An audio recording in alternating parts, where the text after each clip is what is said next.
जय हिंद। छंद के बारे में सबसे आसान तरीका जान लेते हैं, छंद को याद करने का सबसे आसान तरीका, ताकि कोई भी अगर हिंदी में अगर छंद पूछता है तो कोई भी प्रश्न आए छंद से तो गलती ना हो। और सबसे आसान तरीका देख लेते हैं। तो छंद का तीन भाग होता है। छंद के कितने अंग होते हैं? 3 होते हैं। एक वार्णिक छंद, मात्रिक छंद और मुक्त छंद। वैसे तो मात्रिक छंद और मुक्त छंद को बहुत कम ही पूछता है, लगभग ना के बराबर पूछता है। सबसे ज़्यादा पूछता है वार्णिक छंद से। सबसे ज़्यादा एग्जाम में कहाँ से पूछता है? वार्णिक छंद से। तो वार्णिक छंद के भी 3 भाग होते हैं, 3 अंग होते हैं। एक सममात्रिक छंद, दूसरा अर्ध सममात्रिक छंद और तीसरा विषम मात्रिक छंद। तो सममात्रिक छंद के 4 भाग होते हैं। सममात्रिक छंद के 4 अंग होते हैं। पहला हो गया चौपाई,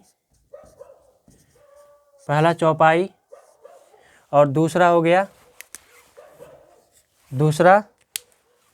रोला। तीसरा हो गया गीतिका, और चौथा हो गया हरिगीतिका। चौथा हरिगीतिका, इसको भी लिख देते हैं, तीसरा और चौथा। सममात्रिक छंद के 4 भाग होते हैं, मतलब 4 अंग होते हैं। चौपाई, सममात्रिक छंद में 4 अंग मतलब 4 ही होते हैं, ये 4 आते हैं। चौपाई आता है, रोला, गीतिका और हरिगीतिका आता है। और इसमें 3 आते हैं, इसमें तो 4 हैं। सममात्रिक छंद के 4 अंग होते हैं, जैसे ये चौपाई, रोला, गीतिका और हरिगीतिका, इसमें 4 आते हैं। और इसमें 3 आते हैं। कितने? 1 2 3। इसमें कौन कौन से आते हैं? दोहा,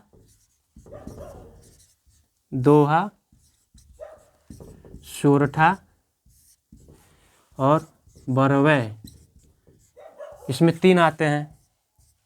और ये जो विषम मात्रिक छंद है, इसमें 2 आते हैं। कौन कौन से आते हैं? इसमें 2 छंद आते हैं। कौन कौन से छंद आते हैं? 2, 1 2। एक हो गया कुंडलिया,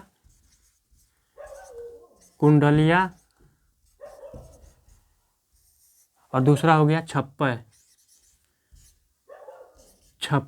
दूसरा क्या हो गया? छप्पय। अब ये पूछता है कि मात्रा किसमें कितनी मात्राएं होती हैं। सबसे ज़्यादा यही पूछता है कि किसमें कितनी मात्राएं होती हैं। तो चौपाई में 16 मात्राएं होती हैं। 16 मात्राएं होती हैं चौपाई में। 16 मात्राएं होती हैं चौपाई में। 16 मात्राएं होती हैं। रोला में, चौपाई में जो होता है, चौपाई के प्रथम चरण में, चौपाई के प्रथम नहीं बल्कि प्रत्येक चरण में 16 मात्राएं। कितनी मात्राएं होती हैं? 16 मात्राएं होती हैं। 16 मात्राएं होती हैं।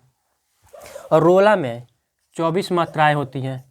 चौपाई में 16, रोला में 24 मात्राएं होती हैं प्रत्येक चरण में। रोला के प्रत्येक चरण में 24 मात्राएं होती हैं। और वैसे गीतिका के प्रत्येक चरण में कितनी मात्राएं होती हैं? तो गीतिका के प्रत्येक चरण में 26 मात्राएं होती हैं। 26 मात्राएं होती हैं। और हरिगीतिका में 28 मात्राएं होती है। हरिगीतिका के प्रत्येक चरण में 28 मात्राएं होती हैं। ठीक वैसे ही दोहा में अलग होता है थोड़ा। ये अर्धसम हो गया, क्योंकि ये सम है तो सब में सम है। कितनी मात्राएं हैं? पहले में इसमें चौपाई के पहले चरण में, मतलब प्रत्येक चरण में 16 मात्राएं होती हैं। इसमें 24, इसमें 26 और इसमें 28। यानी कि ये सम मात्रिक है, यानी कि सम मात्राएं आ रही हैं। सब में 16, हर चरण में सम मात्रा। इसमें भी सम है, प्रत्येक चरण में ये 16 सम है, 24 भी सम है, 26 सम है और 28 सम है। तो दोहा ये अर्ध सम मात्रिक है। यानी कि अगर एक चरण देखा जाए तो विषम होगा, एक चरण देखा जाए तो विषम होगा और दूसरा सम होगा। सम भी नहीं होगा, मतलब एक चरण विषम होगा, दूसरा भी विषम ही होगा, लेकिन पूरा दोनों को मिला दिया जाए तो सम हो जाएगा। जैसे कि दोहा के प्रथम और तृतीय चरण में, दोहा के प्रथम और तृतीय चरण में 13 मात्राएं होती हैं। जबकि द्वितीय और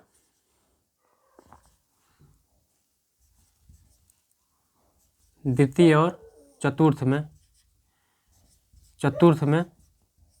11 मात्राएं होती हैं। दोहा के प्रथम और तृतीय चरण में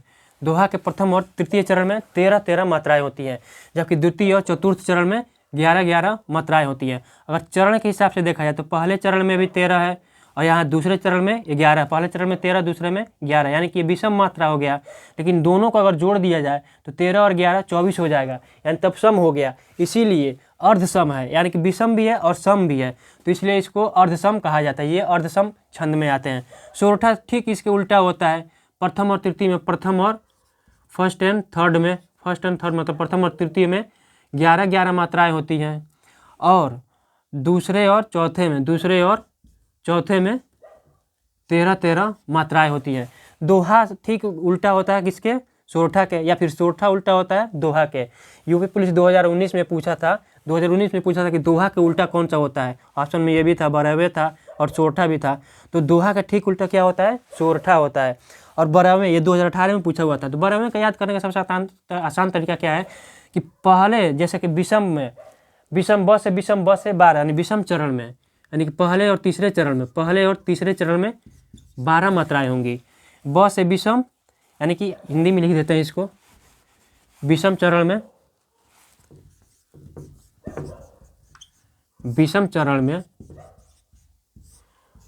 12 मात्राएं होंगी, जबकि सम चरण में 7 मात्राएं होंगी। यानी कि ब से विषम और ब से 12, यानी कि विषम बराबर में ब से विषम और ब से 12, यानी विषम चरण में 12 मात्राएं होंगी और सम चरण में 7 मात्राएं होंगी। स से सम और स से 7 मात्राएं होंगी। और ये अब आ जाएगा विषम मात्रिक छंद। विषम मात्रिक छंद में क्या आता है? दो ही आता है। जैसे इसमें सम मात्रिक छंद में 4 हो गए, चौपाई, रोला गीतिका, हरि गीतिका। और अर्ध सम मात्रिक छंद में 3 हो गए, दोहा, सोरठा, बरावे। और विषम मात्रिक छंद में 2 हो गए, कुंडलिया और छप्पय। कुंडलिया में क्या होगा कि इसमें कुंडलिया और छप्पय में क्या होता है? 6 चरण होता है। दोनों में कितने चरण होंगे? 6 चरण होंगे। इसमें भी 6 चरण होगा, इसमें भी 6 चरण होगा। लेकिन फिर अंतर कैसे पता चलेगा कि कौन कुंडलिया है और कौन छप्पय है? तो कुंडलिया जो होगा उसका पहला चरण होगा दोहा। कुंडलिया का पहला चरण दोहा होगा। बस हमको जानना है कि मतलब क्या होता है। अधिकतर यही पूछता है, ज़्यादा अंतर तक नहीं पूछता एग्जाम में, किसी भी एग्जाम में अंतर केवल पता करना रहता है। कुंडलिया में 6 चरण होगा, छप्पय में भी 6 चरण होगा। लेकिन अंतर कैसे पता चले कि कौन कुंडलिया है, कौन छप्पय है? क्योंकि दोनों में 6 चरण है। तो कुंडलिया में 6 चरण होगा, लेकिन उसका प्रथम चरण जो होगा, पहला चरण दोहा होगा। प्रथम चरण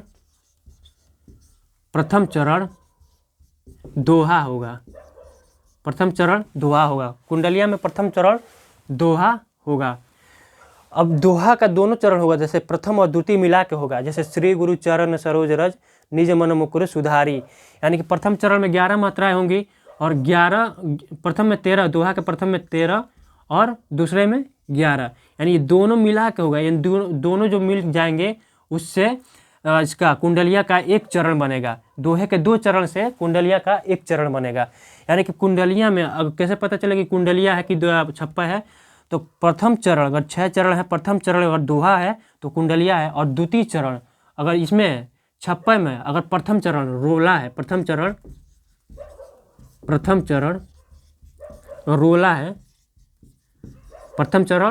रोला है तो छप्पय होगा। यानी कि 6 कुंडलिया और छप्पय में 6 चरण होंगे। और 6 चरण में अगर प्रथम चरण, 6वें चरण में जैसे 6 चरण है, उसके प्रथम चरण में अगर दोहा है तो वो कुंडलिया होगा। अगर प्रथम चरण रोला है तो वो छप्पय होगा। और रोला में कितनी मात्राएं होती हैं? 24 मात्राएं होती है। प्रथम चरण, हर चरण में 24 मात्राएं होती हैं। तो ये सबसे आसान तरीका है इसको याद रखने का। इसको याद रख लीजिएगा। जय हिंद।